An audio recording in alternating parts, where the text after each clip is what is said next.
अप्रैल है और दिन गुरुवार का है। भागलपुर जिले से खबर आ रही है कि मौजाहिदपुर थाना के घोरट्टा चक इलाके में एक गीता देवी नामक एक वृद्ध महिला है। वह चाय का उसका दुकान है, वह चाय बेचती है और उसके नाती को प्रियांशु मोदी, जिसके पिता का नाम है मदन मोदी, जो दिल्ली में कुछ काम करते हैं, नौकरी करते हैं, उसकी माँ वहीं रहती है। और प्रियांशु बचपन से ही अपनी नानी के पास में रहता है।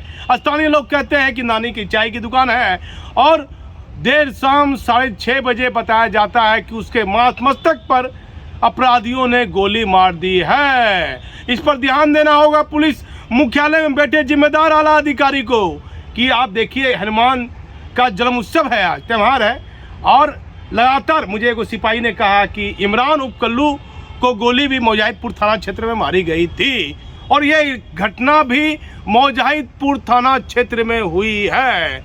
आप देखिए, आम जनता के साथ साथ पुलिस जवान एक कहने लगते हैं कि क्या नाम बताना है, उसका नौकरी चला जाएगा, सिपाही है, कि उसी इलाके में अपराध क्यों बढ़ रहा है। पुलिस मुख्यालय में जिम्मेदार आला अधिकारी को देखना होगा। वो लड़का, आम लोग कहते हैं, स्थानीय लोग कह रहे हैं, डीएसपी सिटी अजय चौधरी पहुंचते हैं और उसकी नानी से बात करते हैं, फिर वो घटनास्थल पर जाते हैं। पुलिस आन फान में पहुंचती है मायागंज अस्पताल, उसके एक परिवार का व्यक्ति मायागंज अस्पताल लेके पहुंचता है और डॉक्टर कहता है कि आप चाहते हैं तो अलग से भी इलाज करा सकते हैं। अस्पताल की डॉक्टर की कार्यशैली पर भी सवाल उठता है। हनुमान जी का जन्म उत्सव है और प्रियांशु मोदी को अपराधियों ने गोली मारी है। उस बीच कुछ देर पहले भागलपुर सीनियर एसपी, एक चालक है, धारा 396 में केस दर्ज हुआ है सबौर में, और उस चालक को लूट के दौरान अपराधियों ने गोली मार दी थी। उस 4 अप्रैल की यह घटना है। उस मामले का पुलिस ने उद्भेदन कर लिया है। 8 अपराधी को कई हथियार और कारतूस के साथ गिरफ्तार कर लिया है। उस मामले की पीसी भागलपुर के एसपी आनंद कुमार और डीएसपी विधि व्यवस्था कर रहे हैं।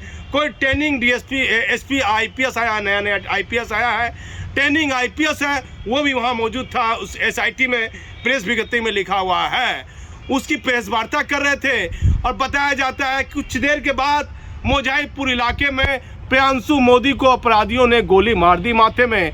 हालत गंभीर बताई जा रही है। नानी रो रही है और नानी कुछ बता रही है। कुछ व्यक्ति से विवाद हुआ था, नानी कुछ कर रही है, फलना व्यक्ति धमकी दिया था, ये दिया था। लेकिन पुलिस हेडक्वार्टर में जिम्मेदार आला अधिकारी, मैं देखता था जब सिंघल साहब से मिलने जाता था, पूर्व डीजीपी संजीव कुमार सिंघल से, तो उनका एक अहम बिंदु रहता था कि हत्या के मामले में वह एसपी को कहते थे कि हत्या के मामले में फरार अपराधियों की गिरफ्तारी हाल में करे। लेकिन भट्टी साहब की कार्यशैली को लेकर एक अलग से मैं समाचार बनाऊंगा। ना आम व्यक्ति से बात करना है, ना पुलिस के अधिकारियों से मिलना है। ऐसे में त्यौहार तो आप छोड़ दीजिए, विधि व्यवस्था की स्थिति पर कैसे नियंत्रण कर पाएगी बिहार पुलिस, इस पर को भी लेकर सवाल उठ रहा है। भले रामनवमी को लेकर बड़ा बवाल हुआ और डीजीपी स्वयं पहले नालंदा के बिहार शरीफ जाते हैं, फिर रोहतास के सासाराम भी जाते हैं। लेकिन मुख्यमंत्री जी बिहार के नए डीजीपी के समय में, इस 4थे महीने में डीजीपी को इस 19 अप्रैल को 4 महीने पूरे हो जाएंगे। मैंने देखा अभियानंद, नीलमणि, पीके ठाकुर, केश द्विवेदी, गुप्तेश्वर पांडे के बाद संजीव कुमार सिंघल और फिर आरएस भट्टी। इन इतने डीजीपी के कार्यकाल के समय में, इस 4 महीने में क्या आरएस भट्टी के कार्यकाल में अपराध का ग्राफ बढ़ा है? इसकी समीक्षा कौन करेगा? नीतीश कुमार जी, आज हनुमान जी का जन्म उत्सव है, पुलिस पहुंचती है और चालक के लूट के दौरान गोली मारने के मामले में पुलिस उद्भेदन करती है। सीनियर एसपी क्या कर रहे हैं? और एक व्यक्ति को गोली लगी है। मौजाहिदपुर पुलिस की कार्यशैली पर लगातार सवाल उठ रहा है। आप हमारे चैनल पर बने रहिए और महत्वपूर्ण और ताज़ा जानकारी हम आपको देते रहेंगे। मैं भागलपुर से दीपक नौरंगी। प्रियांशु के पापा क्या करते हैं वहाँ दिल्ली में? कौन सी कंपनी में?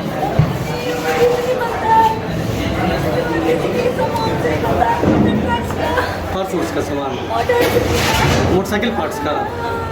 और मम्मी वहाँ पर हाउस वाइफ है। और क्या भाई बहन अपने? देखो माँ बाप का क्या बच्चा है बहन वन को नहीं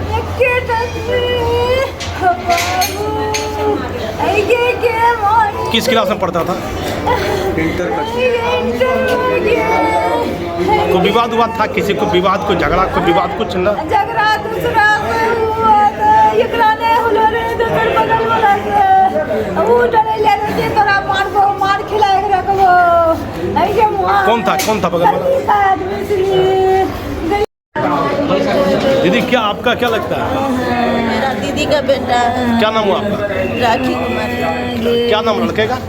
लड़के का प्रियांशु कुमार। प्रियांशु कुमार। क्या कुछ लगता है कोई विवाद था? दीदी बोल रही है माँ दूसरे से तो वहीं में बगल में रहते हैं, दूर में। बगल में रहते हैं। क्या नाम हुआ आपका? मेरा राखी बोला कि हाँ। तोरा मार खिलेबो, वही जे बोलिए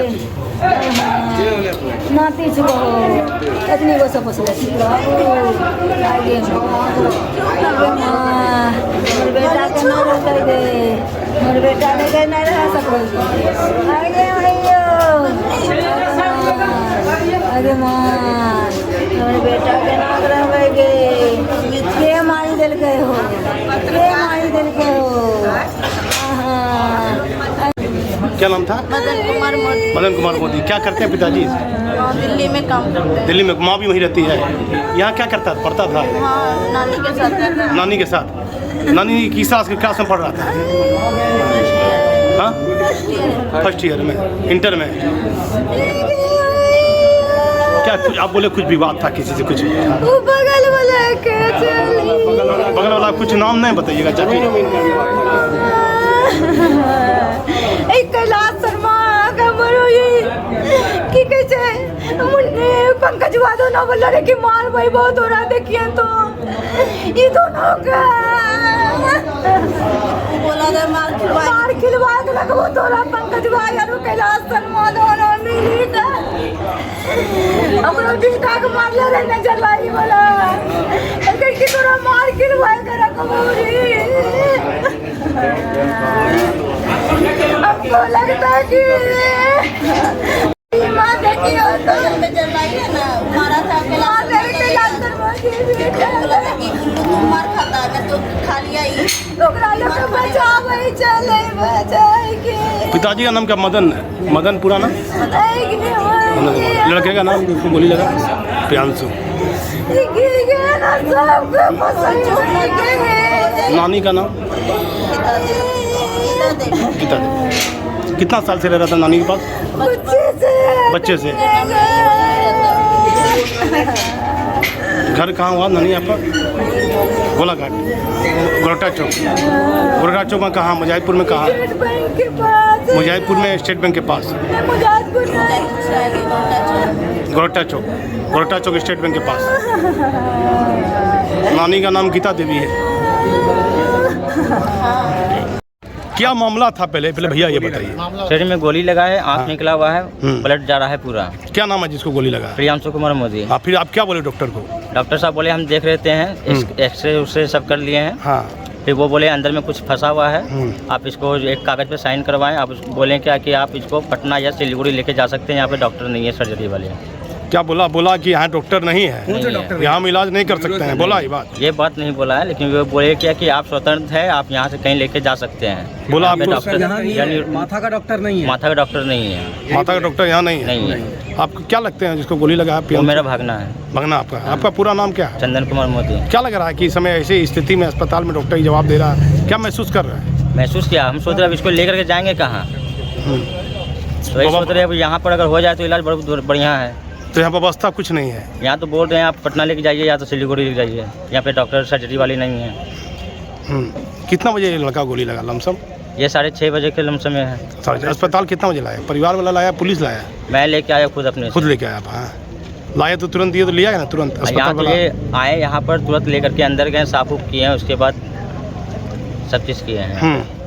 कितना कहाँ गोली लगा भैया उसको? बोल रहे हैं सिर में लगा हुआ है। सिर में लगा हुआ है। एक गोली है कि दो? एक गोली है। एक गोली। क्या नाम हुआ आपका? चंदन कुमार मोदी। 3/4 की रात्रि में एक मर्डर हुआ था लूटपाट के दौरान, जो लैला के गांव पड़ता है सबौर थाना में, और उसमें एक ट्रक चालक की हत्या हुई थी।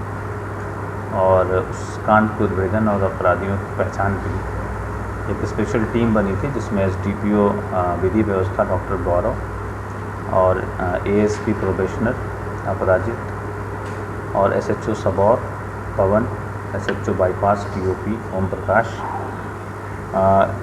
SHO Ghogha Chandradeep, sub inspector Dharmendra, Mohammad Asif, Jaya Bharti, ASI Indrajeet और सब इंस्पेक्टर मिथिलेश जो DIU शाखा में काम करते हैं, सब इंस्पेक्टर सुशील DIU शाखा के, और हमारे 3-4 कांस्टेबल बच्चन और सबौर थाना के कुछ कर्मीगण इसमें शामिल थे। और इन लोगों ने पिछले 2 दिनों में लगातार जो अपराधी इसमें शामिल थे, जो कि 10 से 12 की संख्या में बताया गया था, उन अपराधियों को पहचान किया गया और DIU की टीम के साथ वैज्ञानिक अनुसंधान प्रारंभ किया गया और अपराधियों की पहचान की गई। और इसमें कल रेड हुआ, जिसमें कि कुल 8 अभियुक्त इस पूरे कांड में जो शामिल थे उनकी गिरफ्तारी हुई है और उनके पास से 6 देसी पिस्टल मिला है और 4 जिंदा कारतूस मिला है। 3 खाली केस बरामद हुआ है। उनके जो हथियार थे उसमें वो लगे हुए थे। तो हम लोगों ने इस पूरे मर्डर केस को साक्ष्य के साथ इसका उद्भेदन किया है। इसमें अभी भी 5 व्यक्तियों की गिरफ्तारी बची हुई है और उनकी पहचान हो चुकी है। उनकी गिरफ्तारी के लिए भी टीम हमारी लगातार प्रयास कर रही है। जल्दी उनको भी गिरफ्तार करके जेल भेजा जाएगा। और इसमें जो हथियार मिले हैं उसको हम लोग FSL में जांच के लिए भेजेंगे, जिससे स्थापित हो जाए कि मर्डर मैंने किया है। इसको लेके हम लोग देख रहे हैं कि जो NH का जो पैच है बहुत लंबा है और वहाँ पे दोनों SDPO विधि व्यवस्था और SDPO पहलगांव दोनों के साथ हमारी बैठक हुई है। उसके बीच में एक हम लोग पिकेट खोलने का प्लानिंग कर रहे हैं। जगह की तलाश हो रही है और हम लोग वहाँ पर एक TOP टाइप का खोलेंगे, जिससे कि उस पूरे इलाके में लगातार पुलिस गश्त करे और वहाँ पे किसी भी भविष्य में होने वाले अपराध को हम लोग रोक सकें। यहीं पे सबौर में जो लैलक करके गांव है वहीं के सारे रहने वाले हैं। गिरफ्तारी 2 जगह से हुई है। एक घोघा में गांव है पुन्नूचक, वहाँ से 3 लोगों की गिरफ्तारी हुई है, बाकी लोगों की गिरफ्तारी लैलक से हुई है। पहले भी कोई अपराध में हम लोग खंगाल रहे हैं। इनके पास से कुछ मोबाइल भी मिले हैं जो कि इनके द्वारा बताया गया है कि अलग अलग जगहों से लूटे गए हैं। उसका भी हम लोग जो IMEI निकाल के और हम लोग सत्यापन करेंगे विभिन्न थानों में और सीमावर्ती जो ज़िले हैं वहाँ भी भेजा जाएगा कि कहीं से कहाँ पे कौन सा मोबाइल लूटा गया, जिससे ये भी पता चल सके कि पिछला इन्होंने जो अपराध किया वो कहाँ किया। सर मकसद लूट नहीं था या कुछ और? ये लूटपाट के दौरान ही हत्या हुई थी, क्योंकि जहाँ पे हत्या हुई है उसके पीछे भी एक ट्रक ड्राइवर थे जो कि इस चीज़ों के चक्षुदर्शित है। तो उन्होंने भी बताया कि कैसे हत्या हुई, लूटपाट करने के दौरान ही हत्या हुई।